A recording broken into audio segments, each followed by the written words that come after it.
Good evening. My name is Isa Mester, and I'm a student project manager at the Clark Forum for Contemporary Issues at Dickinson College. Before we begin, I would like to take a moment to acknowledge that Dickinson College is on the unceded lands of the Susquehannock Nation. We hereby recognize the prior status and enduring diversity of this land and the many indigenous nations that stand in relation to it, particularly the thousands of indigenous children from dozens of tribes forced into the reprogramming camp established at the Carlisle Indian Industrial School starting in 1879. Dickinson College supported this agenda of cultural eradication in both word and deed. Turning honestly toward that shameful past animates this acknowledgement and gives orientation to our desire for a reconciled future. Accordingly, this living land acknowledgement is intentionally incomplete, a reflection of the ongoing process it represents to learn respectfully from the stories of this land and the peoples that carry them, to think reflectively about the justice and injustice in our shared past, and to act responsibly with that knowledge today to inspire a more equitable tomorrow. Tonight's event is part of the Bruce R. Andrews Lecture Series, which commemorates Professor Andrews, a beloved and influential faculty of the Political Science Department at Dickinson College for 32 years, who passed away in 2005. The Bruce R. Andrews Fund continues vibrant political debate and discussion in his memory. On behalf of the Clark Forum, Dickinson College, the Bruce R. Andrews Fund, and the Department of Political Science, I would like to welcome you to tonight's event, Unseen Politics, Hidden Impact of Entertainment Media in Unequal America. I came to the United States 4 years ago. Growing up in Germany, pop culture, or US pop culture, felt idolized to me. Germany has adopted TV formats like The Voice, American artists are largely played on the radio, and Hollywood movies dominate the cinemas. Coming to the US felt special. I had the opportunity to study at a prep school, the ultimate embodiment of the American dream as an institution. In some ways, my life felt like a movie, because that is exactly what the entertainment industry has sold us as the American dream. But the reality looks different. The United States faces an ever-growing income inequality crisis. Tonight, Professor Kim will discuss her research on how the phenomenon of entertainment media reinforces the idea of the American dream and the perception of upward economic mobility in the United States. Eunji Kim is an assistant professor of political science at Columbia University. Professor Kim's work focuses on political communication and public opinion in the realm of American politics. Prior to her appointment at Columbia, she taught at Vanderbilt University. She earned a joint PhD in political science and communication from the University of Pennsylvania, her master's degree in statistics from the Wharton School, and her bachelor's degree in government from Harvard University. She is the recipient of the Facebook's, now Meta's, Foundational Research Award, and for her dissertation, Entertaining Beliefs in Economic Mobility, she received the American Political Science Association's Best Dissertation in Political Psychology in 2020, as well as numerous other awards. Her current book project focuses on the influence of the entertainment media on political opinion in the increasingly unequal United States. There will be a question and answer session immediately following the program, so please hold all questions until that time. The Clark Forum welcomes differences of opinion expressed politely, thoughtfully, and succinctly. Disruptive behavior or harassment of the speaker, members of the Dickinson community, or audience members will not be tolerated. As a show of respect for our speaker and everyone in attendance, please stay until the end of the program, including the question and answer session. In the event of an emergency, please note that accessible exits are located on the west side of this building. At this time, I ask that you silence all cell phones and electronic devices. And now I would like to welcome Professor Kim.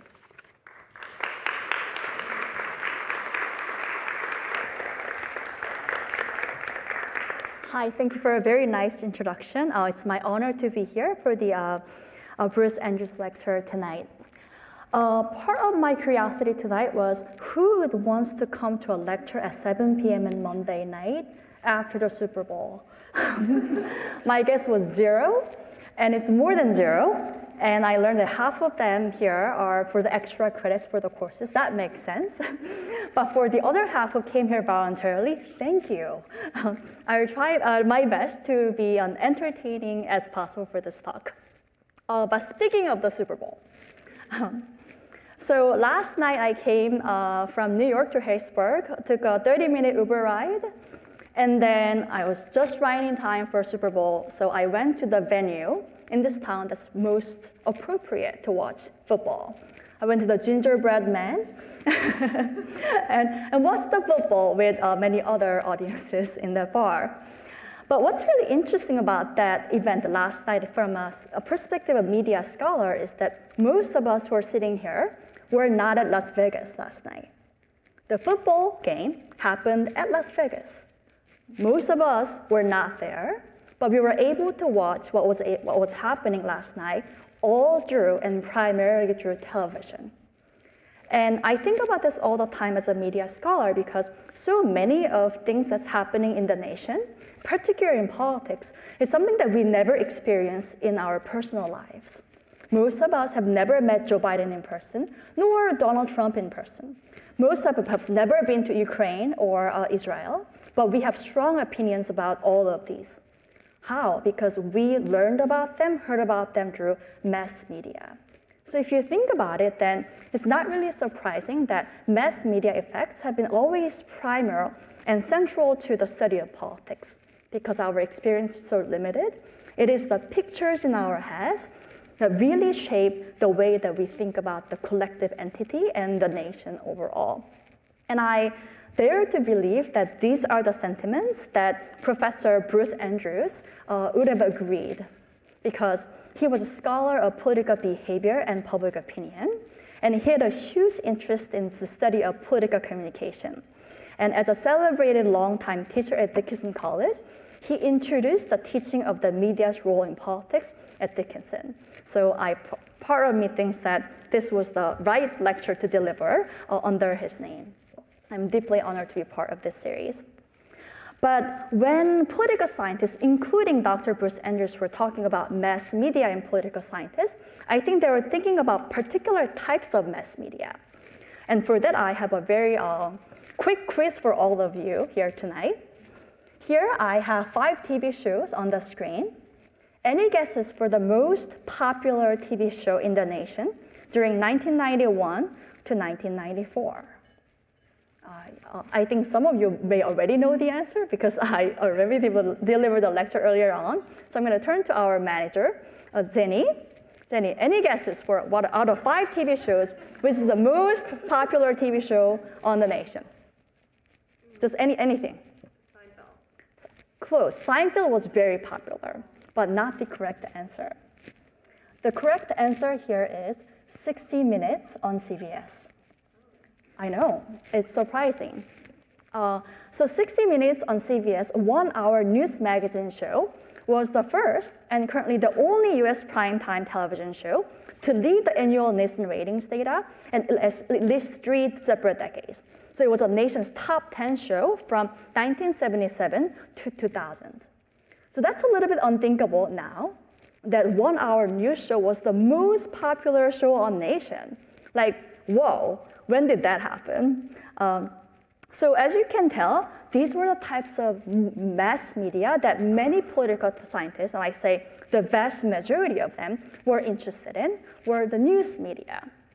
And in the so-called broadcast era, it's not surprising that the news media was a main interest for many political scientists because at 8 p.m. or at 9 p.m., there are only 3 choices to choose. It was either CBS Evening News, NBC Evening News, or ABC Evening News. So even when you were not interested in politics, because there were not that many choices, a vast majority of American households used to watch news every day.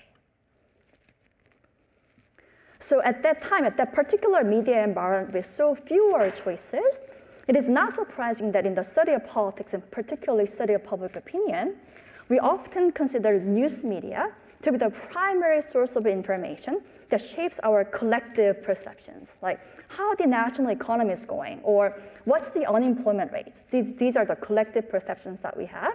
And it's not surprisingly that we thought news media is the primary source that shapes those sociotropic perceptions. And at that time, when it comes to entertainment media, political scientists had a tendency that, well, it's often just a distraction from politics and cause of active disengagement, a topic that's not worthy of our study. And we should rather focus on news media only for the serious study of politics. So that has been the overwhelming view in the discipline for the past half a century, in my view. But welcome to 2024, the new media environment with so many choices at any given time at your fingertip. And there are obvious consequences when there are so many choices. And one being that if you're not interested in politics, now you don't have to watch, because there are 5 zillion other options that you can consume instead of politics. So in this media environment, the State of the Union addresses delivered by President Joe Biden, what he's competing for the attention is not Donald Trump. His competitors are now cute dogs on Instagram, dancing teenagers on TikTok, and 1,000 other newly released TV shows on Netflix. And we all know that which one is more entertaining than the other. And for vast majority of Americans, they'd rather choose the other options over politics at any point. Because to be frankly, like, politics is very frustrating, if not depressing, for most of the time. So why would you consume news when you don't have to? No one's forcing you to watch news. You have 1,000 other options to be consuming. So the end result has been very clear. American TV consumption has been only increasing for the past 2 decades. And we can look at many different behavior statistics to look at how the trends has been changing. So for instance, why don't we take a look at some data on streaming services? Because it's not just the primetime TV or cable TV that we now have access to. So as of 2023, Netflix America has over 75 million US subscribers. And we know that people who are actually watching this more than that, because one Netflix user can add multiple users too. So 75 million here means much more numbers than that. And in the first season of The Night Agent, which was one of the popular shows on Netflix last year, the Netflix released the statistics last quarter saying that global total, people spend 812 million hours watching The Night Agent. And similar numbers can be seen for the Hulu. The subscriber number is only going up. Same goes for Amazon Prime Video and for other streaming services that we are using. And YouTube users are now about 247 million, and most of the content on YouTube are not political. It's algorithmically designed people to stay away from politics.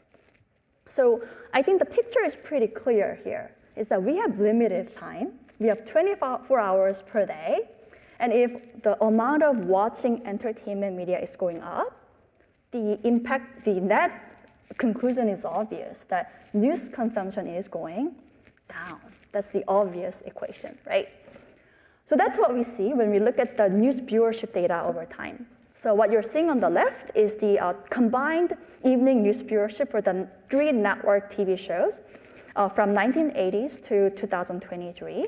And you see a steady declining for the combined viewership for the network evening news. It's going, was used to be 50 million-ish, and it's now up to down to 20 million. And you see that, of course, the combined viewership for the cable news has been slowly growing up, with Fox News being the most popular cable news channel. But if you look at the more macro picture and zoom out, the overall trend is clear, is that overall, the news viewership overall is declining. So that's the 2 macro trends that we are seeing in American politics, in my view. It's potentially more concerning than the rise of misinformation or of fake news.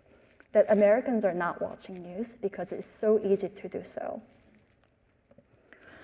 But what has been really curious to me as a political scientist, and particularly as a scholar of public opinion, is if this is what Americans do every night or almost every day, and news consumption is declining, why, as social scientists, are not really studying what people actually do the most? So this has been a curiosity of mine. The vast majority of political science research, and particularly public opinion research, is still about news media effects, ranging from the effects of Fox News to conspiracy theories to fake news, even when Fox News only attracts around 2.5 million primetime viewers.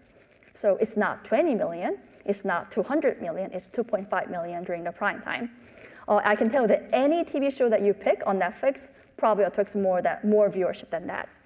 And newer types of data that's available to us, such as web browsing data or social media engagement data, that all tells us that around 96% of internet users read around one news per week. One news per week. So researchers generally find that less than 4% of the internet traffic goes to news websites. So when we say, oh, some people are living in partisan echo chambers, well, that kind of conclusions are coming from a very small subset of data among people who actually consume news. The vast majority are just tuning out of the news.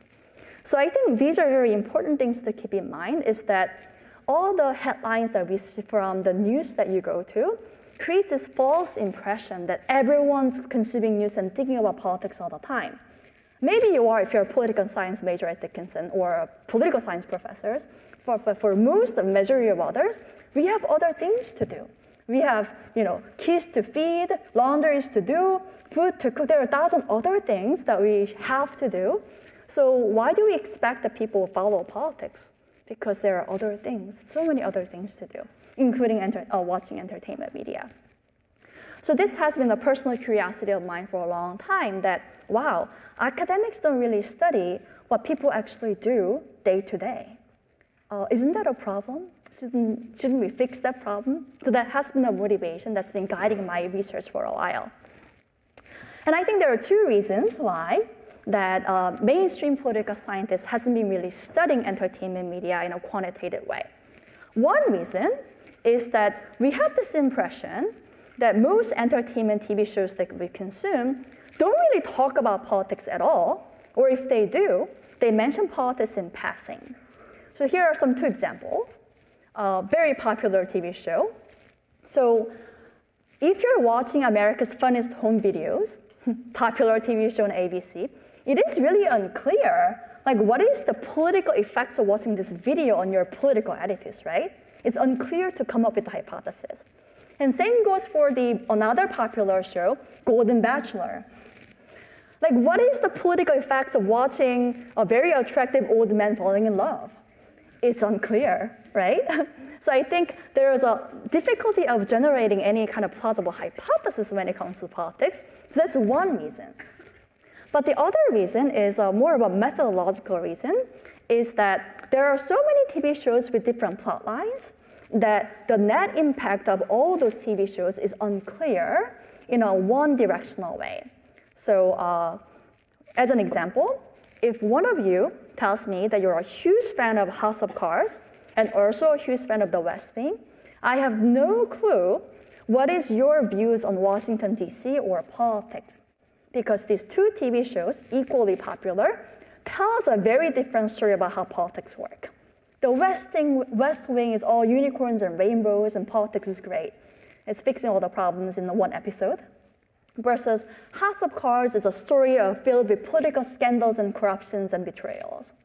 So these two TV shows tell a very different story about how Washington, D.C. politics work. So if you watch both of them, it's unclear to researchers what's the net impact of watching these two shows on your belief in, for instance, politics. So that's extremely tricky to come up with a hypothesis. So these are, in my view, two reasons why that political scientists have a difficulty of studying entertainment media and quantifying its impacts in politics in general. So all of this is to say, I'm not suggesting as a discipline that we should stop studying news media entirely. the small subset of people who watch news, listen to NPR, watch Fox News, turn up to the polls and turn up to the protests. These are incredibly important subset of politics that make politics. So they are still, of course, worthy of our study and attention. And I'm also not saying that all entertainment media matter for understanding American politics. I don't know, for instance, what's the effect of watching Golden Bachelor or hot reality TV shows, many of the reality TV shows on Netflix. But what I'm arguing today, that I hope that you're convinced, is there are cases and times when entertainment media consistently offers narratives and exemplars that are counter to what news media tells us. And at that time, depending on the composition of our American media diet, they have a power to shape and potentially distort our perceptions. So that's the argument that I'm hoping to convince you throughout the rest of the lecture today. And I think by studying those, we can potentially solve one of the perennial puzzles in the study of income inequality and political economy in American politics. And that puzzle is about the puzzle of the American dream. So for the past 2 decades, if you consume any news, these were the headlines that you would have encountered if you watched any sort of news when you start your day. The headlines starting from the fading American dream, or how American dream is out of reach, American dream is dead, or how American dream turned into American nightmare. These are the familiar headlines that partisan media from left and right and all the elites have been telling America for the past 2 decades. And it had reasons to do so because in this Gilded Age, characterized by rising income inequality and declining intergenerational mobility, all the new analysis coming from nation's top economists told us the same story, that America is not the same nation that it used to be years ago. American dream may not be possible anymore. So these were the prevailing elite sentiment and news discourse that we were seeing for the last two decades. And according to the classical theories in public opinion, if this is all the news media is telling the public, public opinion is supposed to change, right? In the direction that news media is telling us to change. But what is really surprising is that when you look at the public opinion poll, perhaps contrary to what elites say, what the news media says, we see the complete opposite. So in one 2019 Gallup poll, of course this is before the pandemic, overwhelming majority of Americans were pretty happy with the opportunity available for anyone to get ahead in this nation. And social science study after study tells us that contemporary Americans vastly overestimate the chances of upward mobility and how possible that is. And actually for the past 2 decades, people have become more convinced of meritocracy, not less, for the past two decades. And it's those people who are low income or non-white respondents who are typically disadvantaged by the economic system, who are more optimistic about the prospect of upward mobility. So these are all very puzzling. What is even more puzzling is that those optimism, belief in the American dream, is particularly high in the towns and areas where actual economic mobility is low. So these are all very puzzling, that this makes kind of no sense when you think of from the lens of a classical theories of how public opinion is formed.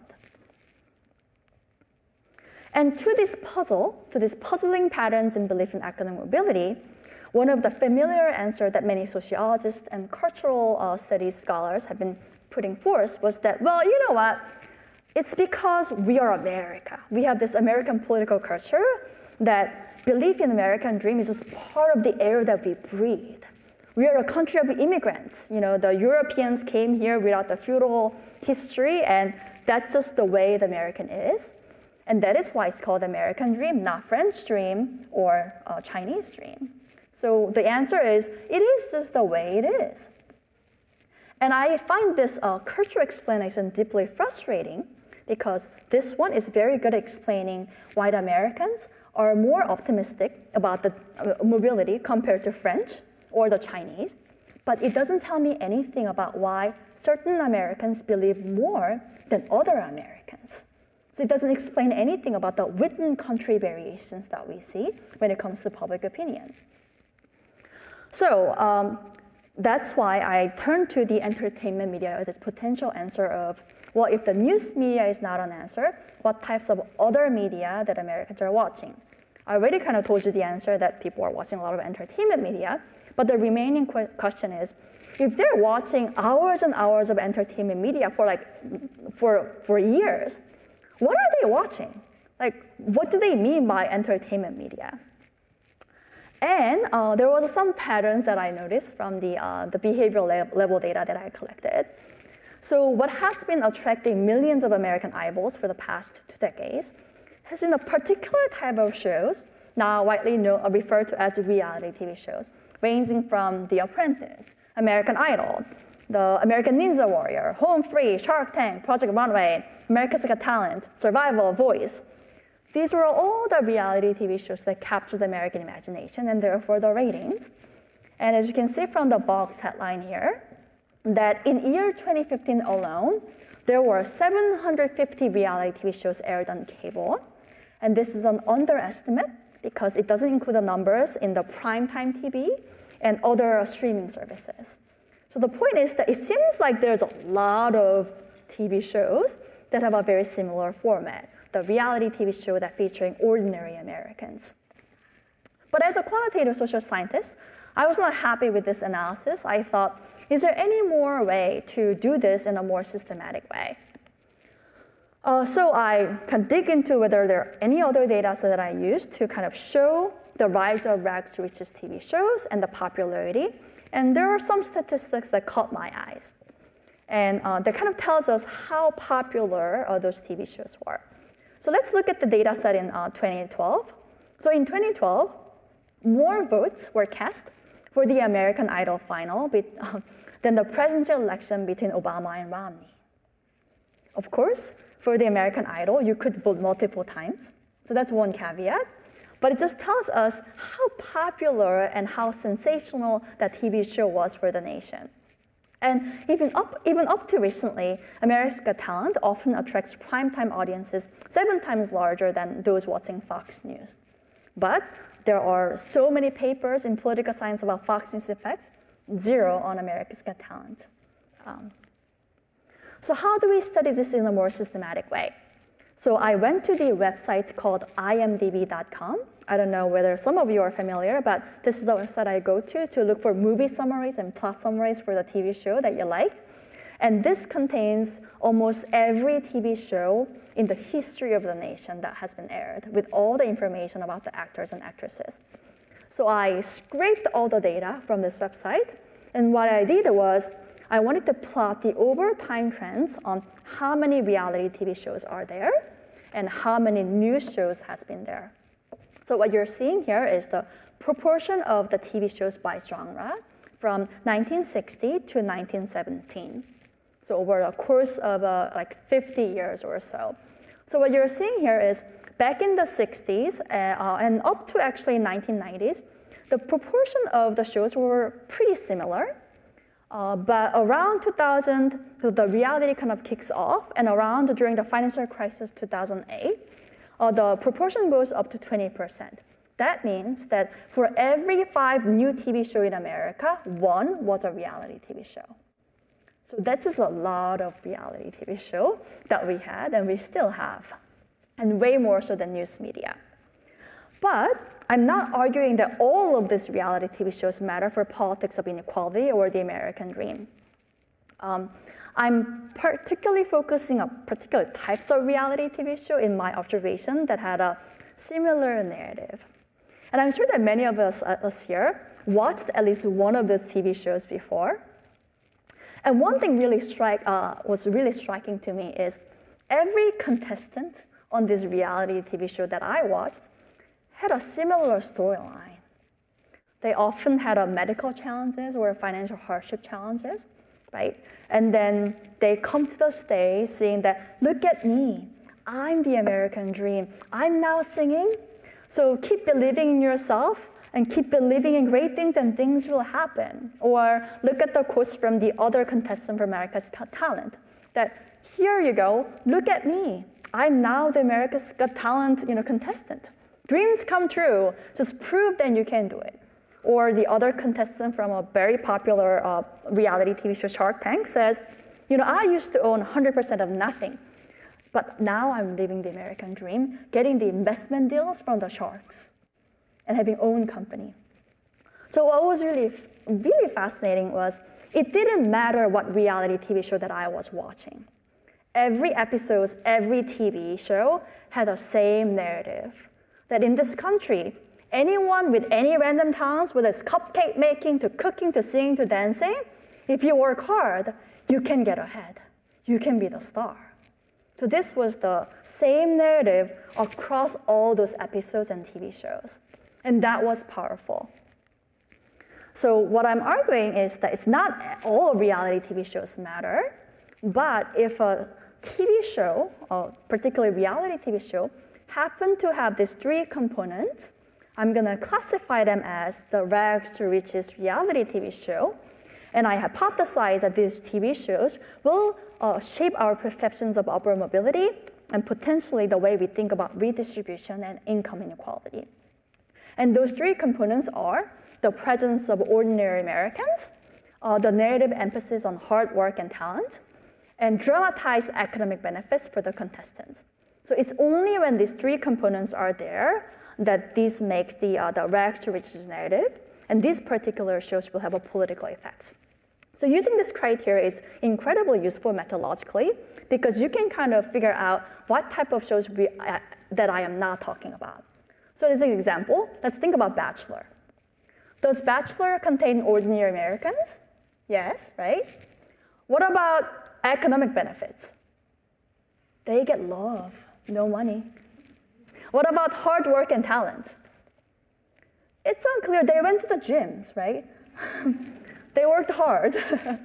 But it's a little bit unclear whether that really solves the narrative of hard work. So Bachelor will not be included in this TV show for my analysis. What about Kim Kardashian? Is there components of hard work and talent? Yeah, sure. But is she ordinary American? No. Therefore, Kim Kardashian shows are not included in my analysis. So you can see how having a clear criteria really helps to clarify the types of TV shows that I'm focusing on and the type of narrative that I'm focusing on. So now that we have the three components that constitutes the narrative, our next task is, well, now what type of TV show are we analyzing? And it turns out that doing so is more harder than you think because there's no data set that has like all the information that I was looking for. So the only solution was to combine every bit of data that I could gather and create this mega data set that contains the genre information and other components of TV show that matter to me. So after I combined all three data sets, I created this mega data set for the content analysis of the TV show that was aired between 2015 to 2017. So what you're seeing here, the figure, is the content analysis results for what types of people these TV shows featured, and the degree of economic benefits, and the amount of hard work and efforts. As you can see, around 3/4 of the competitive reality TV shows aired between 2015 and 2017 had all three components of the rags to riches narrative: the ordinary Americans, the narrative emphasis on hard work, and huge economic benefits to the contestants. And only 1.8% had none of these elements. And importantly, among the top rated programs that attracted more than 4 million viewers, 8 in 10 had this rags to riches narrative. So the point is, Kim Kardashian shows are popular, but those are not as popular as American Idol or the TV shows that feature the rags to riches narrative. So now that we kind of confirmed the narrative, the presence of narrative across all this TV show through content analysis, now we can collect survey data to see, well, how popular are they among people when they take a survey and ask? So this was a survey of around 3,000 Americans back in the 2018 that I collected. And I just asked in a survey, like, please let me know what types of TV shows that you regularly watched in the past year. And what you're seeing here is a proportion of viewers for each program. And consistent with the behavioral data, you see that America's Got Talent was really popular, saying that around 40% of people said, yeah, I regularly watch them, followed by Shark Tank, Hell's Kitchen, Voice, American Idol, up to the BattleBots. So around 72% of my survey respondents reported that they regularly watch one or more rags to riches TV programs, being 3 programs per average.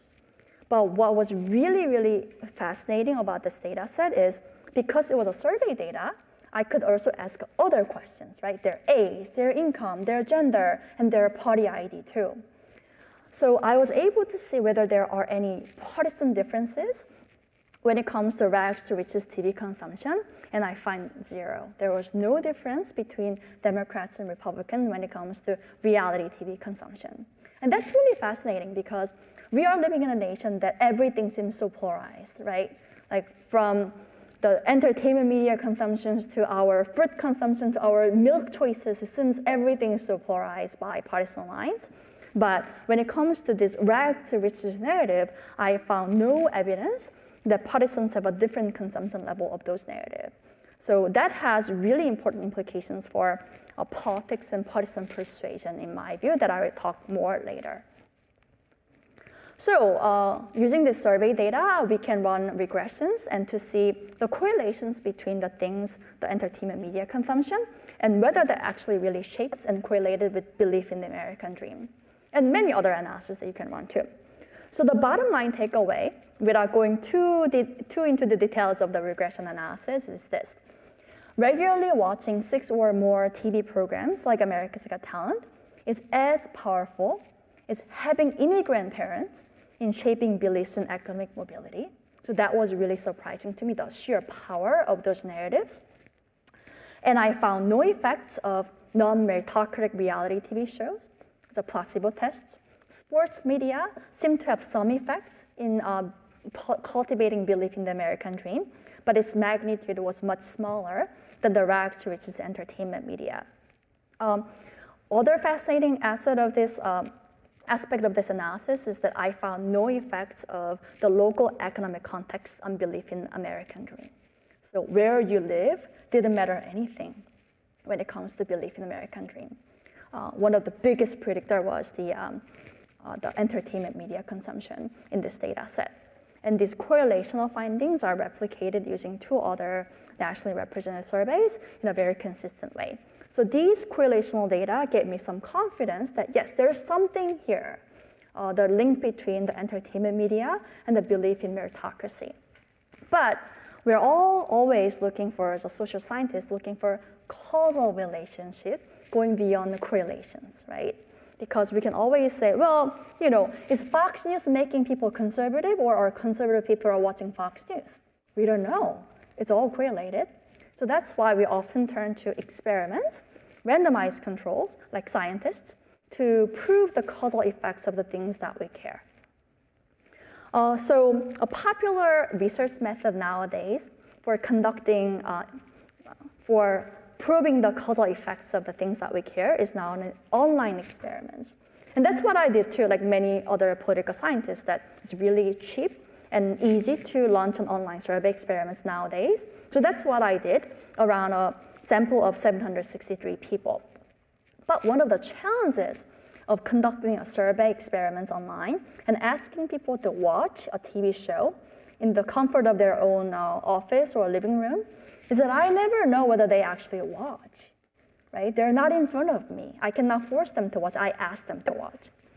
So that's why a lot of psychologists on campus turn to an on-campus lab, that they invite people, particularly undergraduate students, to a lab and force people to watch something and measure the attitudes after the randomized control. But I really wanted to study a more nationally diverse sample. In particular, I also wanted to have a sample more diverse in partisan identity. At the time, I was a graduate student researcher based in Philadelphia, and it was really, really difficult to recruit conservative respondents in the city of Philadelphia. So what do you do when they're not coming to you? My answer was, well, I go out and find those people. So I literally just looked up the New York Times county level presidential election map from 2016 and looked around Pennsylvania and New Jersey, near Philadelphia, driving distance, and I just look around like, where are the counties that's purple? Meaning that half of the people voted for Hillary and then the other half voted for Trump. So I identified with the Bucks County, Lehigh County, Northampton, and Salem counties as the potential candidates for my experiments. So after I identified these places, then I was able to figure out, well, then in those counties, where do I want to go to find people? So mostly I was targeting blueberry festivals, farmers market, all those places that like ordinary people just come and go. And for that experiment, I became a truck driver.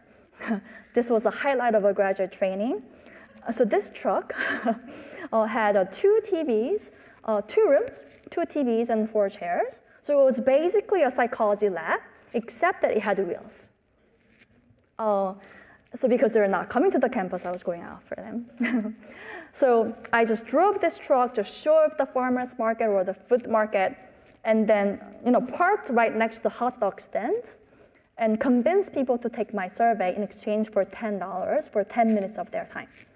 And you can imagine how people reacted when a young Asian woman showed up to a Quakertown farmer's market with a truck asking people to, would you be inside my truck for a survey? This sounds really creepy, and this sounds like a little bit of kidnapping. But the success to survey experiments data collection was befriending all the food truck owners, because they were really happy that I was giving out money, not taking people's money. So with the survey compensation, they were actually buying more hot dogs, so they were extremely happy. But whether it was online survey or the lab in the truck survey, the experiment design remained the same. Half of the people were watching a reality TV show called Seizure 911 that featured ordinary people, but no emphasis on hard work or talent, and 0 academic benefits for the contestants. The other half, however, were assigned to the rags to riches treatment condition, where they're watching one of the 4 TV shows, edited to be 5 minutes. They're either watching the American Ninja Warrior, or the Toy Box, or the America's Got Talent, or the Shark Tank. So the point is that these 2 randomly divided groups are almost equal in many ways. They're comparable. The only difference is that only one group, like the vaccine trials, only one group got the treatment. Therefore, the outcomes that we measure, the difference that we see between the 2 groups, can be attributed to the experimental treatment. In this case, the exposure to the rags to media treatment. So what's the finding? The findings were thankfully consistent with the findings from the observational data and the survey data that I collected before. Was that even a brief exposure to the 5-minute video clips on America's Got Talent or the Shark Tank, for instance, increased their belief in academic mobility by around 5 percentage points in the online experimental setting, actually similar magnitude for the lab in the field experiments in Pennsylvania and New Jersey. And these effects were slightly more pronounced for the Republican identifying respondents. So even though for the lab in the field experiments, the sample size was small, it was really hard to convince people to take my survey. On a very lucky day, I was able to recruit like 70 people. On an average day, I was able to recruit like 40 people. So that was a range. So it's really hard to convince. So the sample size is smaller. So that's why you're seeing a bigger confidence interval for the subgroup analysis there. But overall, the takeaway was thankfully very similar, that it seemed to resonate more with the Republican identifying respondents in my sample. But here's one caveat of this forced exposure experiments and many of the psychology experiments that we see on campus, is that the lack of realism is a huge problem. Because in the real world, no one's watching Shark Tank because you happen to be in a Quakertown farmer's market and you got $10, right? Most of the time, people are in their home and they choose what they want to watch. No one's doing that because they're forced by a Columbia researcher, right? For the entertainment media selection. So I was looking for some type of experiments where I do not randomize, I do not force people to watch, but somehow by force of nature that some groups accidentally, quasi-random way, were more likely to watch the reality TV shows that I was interested by a pure force of nature. And in the jargons of econometrics, it's called a natural experiment. So it's an experiment not done by researchers, but created by the force of the nature. So one example is in the early 2000s, Fox News was not available in every town in America. By the pure reasons unrelated to politics and more for business reasons, some towns had Fox News, other towns didn't have Fox News available. So that gives us a really interesting opportunity to compare these two towns that look very similar in demographics, but only one group of towns happen to have Fox News available in their town. And then we can compare the outcomes that we are interested in measuring. So that's a similar intuition that I was looking for when it comes to this research design. I was looking for, is there any random thing that happened out of my control that no one could expect and unrelated to the existing levels of belief in mobility that creates a natural experimental opportunity? And I found one incident using the hometown effects. And I think many people in this room can relate.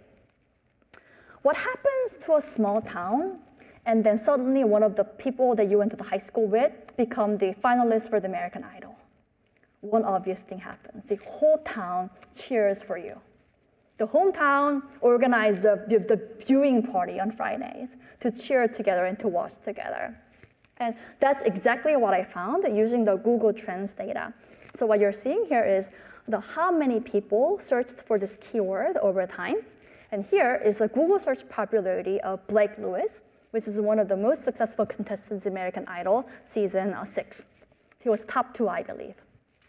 So as you can see, before American Idol season 6, no one was searching for Blake Lewis. He was no one, like no one knew him. But season 6 came in, and he was good at singing, and he was going through the rounds and finally made it to the top 2. So as you can see, the pick season, that's the final season of the final episode of season 6 of American Idol. Like so many people were searching for Blake Lewis on Google. So like not surprising. But what's really fascinating is where people were searching him. Is one area searching more for him than other towns? So on your right, what you're seeing here is the geographic variations in the search popularity of Blake Lewis during this time period. And you see the darker black means more people searched this word. And the darkest region here is Seattle, Tacoma. Why? Because Blake Lewis is from Seattle. And you see this pattern for every other contestant that was successful in American season 6. This is amazing. Why? Because no one knew who's gonna make it, right? American Idol is all competition. No one knows who's gonna perform well or better. So no one knew in advance who's gonna perform better. So by pure random reasons, some people happen to be performing well.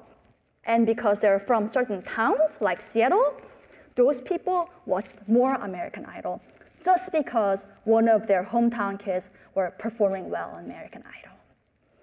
So what we can do here is we can compare people in a survey, and I happen to find a survey that happened to be collected right around the time that season 6 of American Idol was coming to an end. And the intuition is very simple. So you find two groups of people comparable in age, income, gender. You match people, except that one group of respondents are coming from the hometowns of top performing contestants of American Idol, and then the others are not. Only one group was more likely to watch American Idol because they had the contestants coming from their hometown. So this is called a natural experiment. So comparing these two comparable groups, except for the hometown effect, I found that those who live in the hometowns of successful American Idol contestants in season 6 had much more optimistic belief in American dream by around 3.9 percentage points. But what does that even mean? Like, is it high? Is it low? It's hard to contextualize. So if you look at the baseline mean differences in the belief in the American dream among white and black respondents, the difference is around 3 percentage points. The difference between the high school educated and college educated is around 2.89 points. The point here is the difference here that we are seeing is as comparable with the existing racial differences and existing educational differences. So these are huge effects if you think about the baseline. And we can also show that over time, from 1990 to 2018, using general social survey data, that those who watch television, meaning those who are watching television more than 3 hours a day, became much more optimistic about the American dream than those who didn't in the last 2 decades. Here, the blue line, the turquoise line, indicates the line for those who watch a lot of television. The others are not. Y-axis here is a belief in meritocracy. So you see how over time, they're trending differently. And my answer in this case is, well, what are they watching when they're watching television? Reality TV shows. So it's really reassuring that many different elements of data and evidence kind of converge together. That survey, experiments, natural experiments, over time data are telling the same story to give more confidence on the conclusion that I'm trying to make. But why this is important? One of the challenging tasks as a researcher is to convince people, so what? Okay, so yeah, American dream, they watch TV show, they become optimistic. Isn't that great? That's pretty great. Like optimism, like who's against optimism? I always look for more optimism. So I think that goes back to the almost a normative question of what level of belief in the American dream is optimal for a society? Because individually, personally, when I watch American Idol or Voice, I realize I practice piano more or do more things because it inspires me.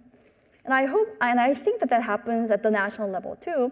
When we are exposed to this inspiring, uplifting tales of American dream, we apply for more scholarship. We invent more things. We apply for new patents, and innovations happen when we believe that we could do it. So individually, it's an incredibly empowering thing. But at the collective level, it has a political consequences in an unexpected way. Why? Because the map that you're seeing here is not the one that I created, but created by a famous Harvard economist, Ross Chetty, and his colleagues. And here, he meticulously analyzed the tax records data of millions of Americans to calculate the intergenerational mobility rates at the county level. Here, the dark red indicates that it's the areas with lower economic mobility. Lighter yellow indicates it's a higher mobility. And you can see that most of the red areas are concentrated in the southeastern parts of Europe, and that's where kids are not getting ahead, and they're not getting money more than their parents used to. So this is the reality of economic mobility in the States. We would think that these realities affect the way we think or perceive the reality. And if that's the case, when you run an analysis where x-axis is the actual mobility rates and y-axis is the belief in economic mobility, you think that these are positively correlated, meaning that if you live in a high mobility area, you are more optimistic, and vice versa. So then we should be seeing an upward sloping slope here. But that's not what we're seeing, as you can tell, right? All the regression lines are flat, meaning that no matter where you live, whatever mobility rates that your town has, your belief in mobility almost has no differences. So I think this is a huge implication for public policy because many of the economists will base their public policies based on actual statistics, but if our perceptions of the economy are completely different from the reality, then where do we base our public policy on? And how do we build or design a policy when perceptions are so different from the reality? So I think it's a huge challenge moving forward, and I think it's also why studying perceptions are as important as studying reality, because often our political behaviors are shaped by our perceptions rather than reality. And the stories that I told you today, I think it's very similar to what actually happened in the original Gilded Age. A lot of economists now are saying that today we are living in the new Gilded Age, and that's kind of a tribute to what happened in the late 19th century, the original Gilded Age with increasing income inequality, where like all the winners take everything, and then the struggling middle class. That sounds very familiar to what's happening in contemporary America. But in the late 19th century, during the original Gilded Age, we didn't have television.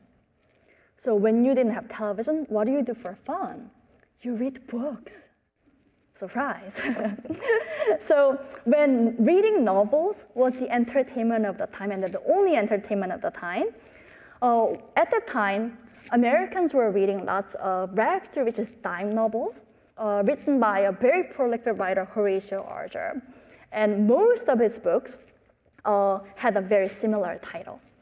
Strive and succeed, do and dare, strong and steady. These are the tales of the rags to riches, the tales of the American dream. And a lot of historians today say that the Horatio Alger's dime novels were the sustaining the Gilded Age and legitimizing the income inequality back then. People didn't revolt because they were reading the rags to riches dime novels by Horatio Alger. Fast forward 20 or more or a century later, I think the reality TV shows that I'm studying, ranging from The Voice to American Idol, are the modern day Horatio Alger stories. That it's a different medium, it's not a book, but it came with the more captivating visuals and more dramatic music, and with much more viewership that's captivating American hearts and minds. And the end outcome is that in 2016, we elected the former reality TV show host as a president of the nation. What's been really fascinating for me was, as a political scientist, that now that there's a growing body of field and experimental evidence that finds that entertainment media does more than entertain and powerfully shapes people's perceptions and behaviors around the world. There's a fascinating recent paper showing how America's first blockbuster movie, The Birth of a Nation, after that came to a town, it influenced the KKK activities even decades later. There's also fascinating evidence how when after Mo Salah, famous soccer player, joined the Liverpool FC, the hate crime towards Muslim in that area dropped by almost 16%. And in Italy, there's evidence that early access to the all entertainment media content made people much more populist even after decades later. In Brazil, there's evidence that TV shows decreased women's fertility rates. In India, cable soap opera increased female school enrollment rates. So if they're affecting our behavior, such as fertility rates and school enrollment rates, for instance, is not a stretch at all to believe that entertainment media could and does affect belief in mobility and our attitudes towards income inequality and redistribution. And one last thing, I think it's I'm looking forward to seeing more research on this area on how not just public consuming entertainment media, but how elites are actively using non-political media to influence public opinion and political behavior. So in 2020 election, for instance, the Donald Trump campaign intentionally put all the law and order themed campaign ads right after the popular cop shows. So it's a narrative-based targeting that I find it personally fascinating. Chinese government is now actively using entertainment media, particularly movies, to promote the anti-US sentiments and nationalism. And now many political strategists and organizations now partner with the social media influencers on TikTok for propagating the political messages to their favor. So I think these are some of the examples how now elites are using the potentials of entertainment media to influence politics. And all that leads to this one big question that I think about all the time as a political scientist. What is politics? And what is political? I think for many political scientists and for many students of political science, when we think of politics, we think of the voting day, the White House, the Congress, the legislators, the elites. And this is often reflected in the classic canons that we read as a scholar. For instance, one book, a very famous book by Lucian Pye and Sidney Verba in 1965, they even write that some would say that politics may be found everywhere, but surely politics assumes its great dimensions only when it stays as the state, and its powers can shape the law of the land. As you can tell, I humbly diverge from this perspective, and I think that politics is everywhere. I think politics is in the Craigslist housing listings, for instance. I think politics is in the chat rooms of many of the computer game shows that teenager boys are engaged with. I think politics is there when people stop going to Chinese restaurants during the pandemic out of their anti-Chinese sentiments. Politics is in the football stadium when people kneel when the sport stars kneel in the solidarity with the racial justice movements, like politics is just everywhere in my view.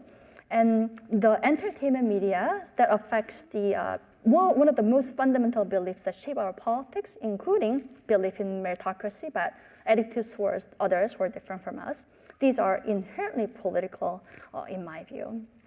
So I think we have lots of opportunities to think about, like, have a more broader view of what politics is, and how our day-to-day life has so many political aspects of, and how we analyze and how we engage with it.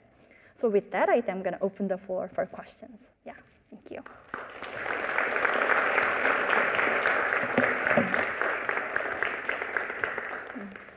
Thank you so much, Professor Kim.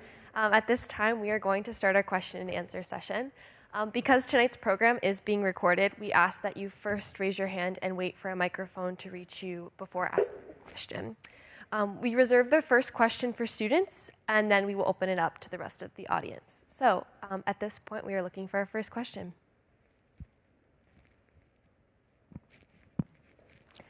Hello, thank you so much for being here. It's a great honor to have you. If it assuages any of your concerns brought up earlier, any extra credit most of us will be receiving is worth less than 1% of our credit. So I see. But you are still forced. Yeah. One thing that I know was on my mind was the fact that TV, at least for a lot of people that I know personally, and especially among my generation, is that it's been taking something of a back seat to the various social media platforms that we've been seeing. YouTube, yes. Facebook, etc. come to mind. Obviously, it's going to be a little bit harder to do any kind of qualitative analysis, because any issue, you get to the issue of the fact that there is simply so much content to analyze, yes. Period. Yes. But where do you think that social media will play a role here? Because while there is the extreme proliferation of content to the severe magnitude, there is also the fact that so many more people can make content, period, and we've seen the way that ordinary working class and middle class people have been able to share their experiences online. And I'd love to hear your opinions on that. Yeah, that's an excellent question. Yes, yeah.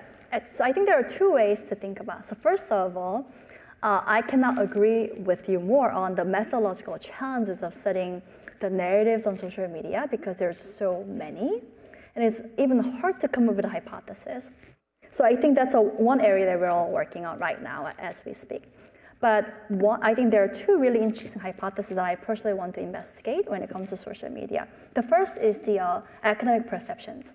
So a lot of mainstream media are now say, you guys, economy is better than you think, but why the sentiments are moving? And I say, well, have you opened the TikTok? Because there's a genre of videos, people complaining about how the burgers are so expensive and they cannot afford anything. So the counter narratives on how the economy is going on TikTok, I think is super powerful. So that's one of my newer projects, quantifying economic narratives on TikTok. Other narrative that I find it personally interesting is the types of anti-feminism narratives on social media that I'm noticing. Not just the Andrew Tate of the British teenagers, but just in general, there's a genre of video kind of idolizing and almost fantasizing, the stay-at-home girlfriend, for instance. That's a trend now. So I'm very intrigued that in year 2024, that is the narrative that we are watching on social media after all those feminist movements. So the gender attitudes, I think, is a hugely understudied topic in political science. So that's one area that I think I want to pursue more of the research. But in general, it's extremely hard to study, because what are the effects of those 1,000, random dense videos? It's unclear what those effects are, other than taking a lot of your time. So I think the challenge is finding the overarching narrative that's common to different videos. Yeah. Hey, Professor Kim. So first off, just wanted to thank you for coming out tonight and speaking to us. One of the questions I had was, I remember how you mentioned earlier in the slideshow how sports seem to have a smaller effect than these rag to riches shows. And I was just wondering if there was any reason for that or why it wasn't more, especially considering how like prevalent sports are in American culture. Yeah, that's an excellent question. One thing that I wish for myself, I wish that I actually know sports. I don't think I know it that much. But one hypothesis that I have is when you're watching a football game for 1 hour, actually the narratives of the rags to riches is really rare. It's occasional comments by the commentator saying, that kid coming from a small town, but that's like a 1 minute segment out of a 1 hour TV show. The whole show is about the football game. Of course, it's different when you're watching like the background stories and interviews with the football players. But here I was asking them about the TV shows they watch, including Sunday Night Football or ESPN. So I think it depends on the type of sports show that you watch. But most of the TV shows that focus on games, I don't think that the overarching narrative is about the American dream. So I think that's why. Yeah.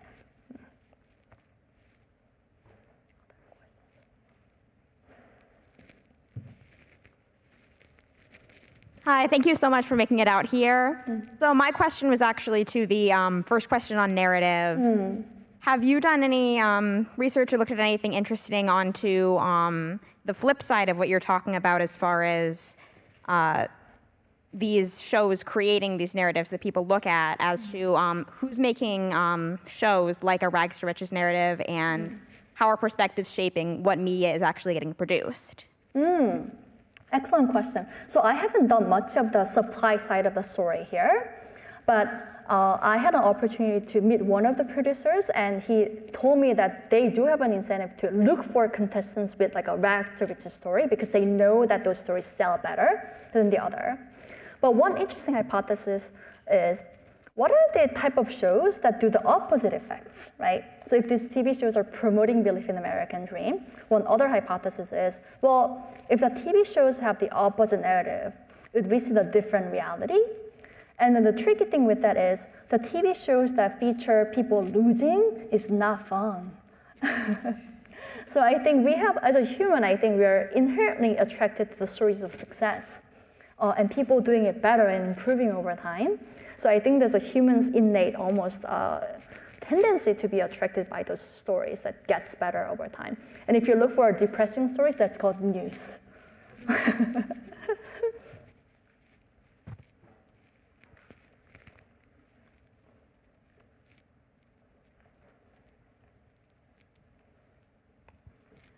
Hi again. I had a quick question on something you touched on towards the end. I saw that you started emphasizing different results that you saw on like a global scale. So I was wondering if this research was to be taken a little deeper on a global context. Do you think that political ideologies of a country would come more to heart as like why something is occurring? Because for example, maybe in democratic nations where there's more an emphasis on individualism, this whole theory of rags to riches is a lot more comprehensive versus maybe somewhere that's more of like a socialist country where there's more of a grasp on collective labor. I was just kind of wondering if not only was it on your horizon, but also just like, what would you predict? Yeah, no, that's an excellent question because the TV shows like America's Got Talent or Voice has a global renditions. Like the UK has it, South Korea has it, France has it, every country has their own. So the question is then, well, does it have the same effects in every country? And I think the answer is no, based on the empirical evidence. So in my survey experiments, there were a small subset of people who had a really low existing belief in mobility. And among those people who are already pessimistic, forcing them to watch Shark Tank or American Idol had a backfire effect. They became even more pessimistic about the American dream by watching this show. So I think that kind of tells us a scope condition of my arguments and how the baseline level of belief in mobility in any society is very important. In America, most people are optimistic, and these shows are reinforcing their belief. But if the baseline level of belief is so low, like in many of the European countries or many of the East Asia, then these TV shows would not have the same effects. It could have backfired very easily. Yeah.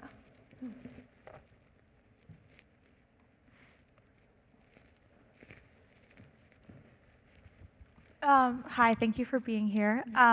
One of the things that really struck me during your presentation was the statistic that you shared where I think it was there were more votes received for the winner of, I think it was American Idol, than for the 2012 presidential election. And so I was wondering if your research found any links between the decline in news viewership and voting habits or political engagement.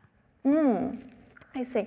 I mean, there's no evidence per se, as far as I know, that voter engagement has changed drastically over the past 10 or 20 years, because voter turnout is relatively low compared to other democracies, and it's been just low, consistently low.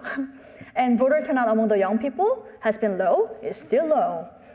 So I don't think that the changing media environment have changed the composition of voters per se, even though there are evidence to say that as the moderates and independents are participating in politics less and less, it makes our politics much more polarized, because we are losing the middle ground, and people who talk loud are the people who are the extreme ends of the two.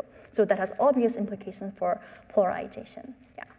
But I think it remains to be seen. And so things that we need to grapple with as a scholars of behavior is, years ago, people used to watch evening news, and this is where we are. Like, baby boomers are still kind of used to watching news. But this generation, your generations, have no recollection of watching news at 8 p.m. Now, my students tell me that they get news from TikTok. And what they mean news is like a 5-minute, like a reel or a short video. And it's unclear to me how much news that you actually get out of those very short clips and how much persuasion is happening. It's unclear to me. So I think that's a future research project that we are all grappling with, of what happens when you guys become the baby boomer age, right? What would happen to our politics? Yeah.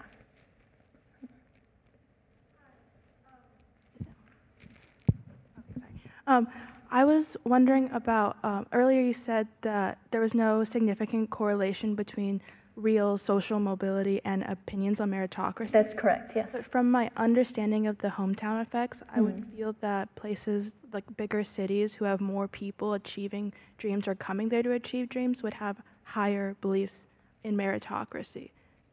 So I want to see explain the dissonance between those two findings. Oh, I see. That's an excellent question. So there was one outlier observation in my analysis that there were, I think, 3 or 4 contestants from LA, because obviously, if you want to be a American Idol, you go to LA. But one cool thing about the hometown effects that I didn't look at the cities that they were immediately come from, but I was looking at where they were born. So even if they moved to LA or New York for the bigger opportunities, I was looking for like a people that like the hometowns they're originally from and spend their youth. So I don't think that was compounded with the big city effects that you're worrying about. Yeah. We have time for one more question.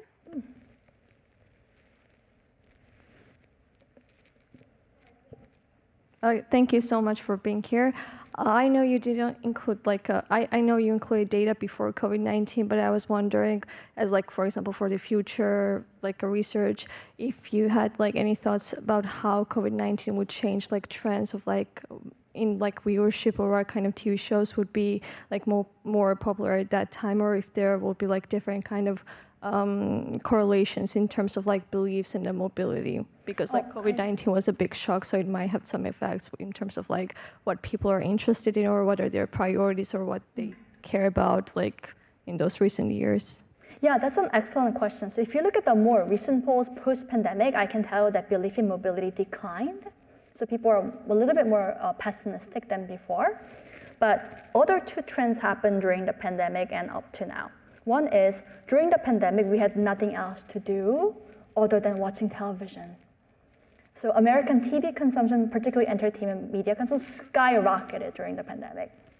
So that's one pattern. The other pattern that I noticed, particularly among my younger students, is I think the rise of social media influencers tells a very different story about the American dream. Because who can be the famous YouTuber? Anyone, right? You don't need money. You don't need a fancy Ivy League degree. As long as you can produce entertaining content, you could be rich at age 18. and be a billionaire. So I think that kind of narrative is incredibly tricky for instance, thinking about welfare, because now all you can say is, well, you're poor. Why? Because you could be also creating YouTube videos and be a billionaire without any resources or without any prep.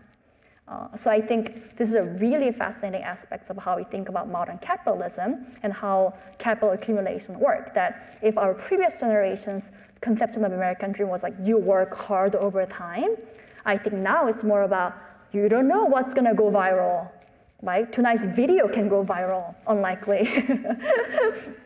So I think that changed the way we think about mobility and how to get success in this nation. I saw one really interesting survey data that they're asking young children, like, what is your dream occupation? Years ago, it was doctors and professors and lawyers. Now, one of the most popular job is being a YouTuber or social media influencers, because they make it so easy. So I think that's a really one. I'm very curious how that affects our belief in meritocracy moving forward. And with that, that will conclude tonight's program. One last note for this evening, that tomorrow's Love Your Body Week keynote, Body Positivity in the Fall of Western Civilization with Sonali Rashatwar, is no longer going to be happening. But thank you all for joining us this evening, and please join me in thanking Professor Kim. Thank you.